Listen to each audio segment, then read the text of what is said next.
নামাজ কলমা তো ছেড়ে দিয়েছো, এর কারণ এটা নয় যে তুমি বেনামাজি। তোমার নামাজ কলমা ছাড়ার কারণ ভিন্ন। তুমি মনে করো আর কি তোমার মন চায় না, তুমি পারো না, তাই তুমি নামাজ পড়ো না। আসলে তোমার তাওহীদে সমস্যা। কোথায় সমস্যা? মানে আল্লাহ কে? আল্লাহ তিনি যে তোমার হিসাব নিতে সক্ষম এবং তিনি যে তোমার হিসেব নিবে, তুমি এটা পরিপূর্ণভাবে বিশ্বাস করো না, তাহলে তো তুমি নামাজ পড়তে। তুমি মনে করো আর কি তুমি নামাজ পড়ছো না, তুমি গাফেল।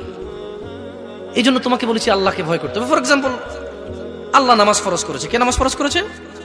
আল্লাহ। মুয়াজ্জিন আজান দেয়, তুমি নামাজ পড়ো না। তুমি মনে করো তোমার দান সাদাকা তোমাকে উদ্ধার করবে? তোমাকে ভুল শিখিয়েছে। আমি মানুষ, ছোট হতে পারি। শোনো, জোর জবরদস্তি করে কিছু কথা আমাকে শুনিয়েও দিতে পারো, এখান থেকে নামিয়েও দিতে পারো। বলছি না তোমরা নামাবা, বাট এটা পারো।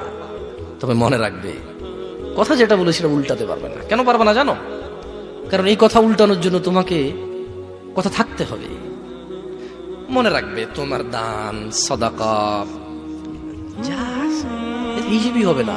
তুমি কি মনে করো হিন্দু লোককে আল্লাহ প্রশ্ন করবে কিয়ামতে, এ হিন্দু, এতগুলা বুতকে পূজা করছিস, ঠিক আছে বল নামাজ কেন পড়িসনি? ও তো মুশরিক। বুঝুনি মনে হয়? এটা স্কুল, এখানে আমি পড়ি না, আমার কি পরীক্ষা হবে? বুঝে দিতে পারিনি মনে হয়।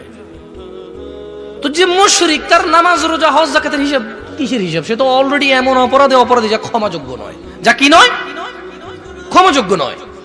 একজন বেনামাজি মানুষ, সে মনে করে নামাজ না পড়া শুধু নামাজ না পড়া, অথচ আল্লাহর নবী, যে একটু আগে বললাম, আল্লাহ বলেছে যদি তোমরা আল্লাহর ভালোবাসা পেতে চাও তাহলে রাসূলের অনুসরণ করো। রাসূল বলছে যে নিশ্চয়ই কাফের এবং মুশরিকের মধ্যে আর আমাদের মধ্যে পার্থক্য হচ্ছে নামাজ। তুমি মনে করো নামাজ না পড়া। ওই যে তুমি খুঁজে পাও না মুসলমান কিভাবে শিরিক করে, এই যে নামাজ না ছাড়লে শিরিক হয়। দেখো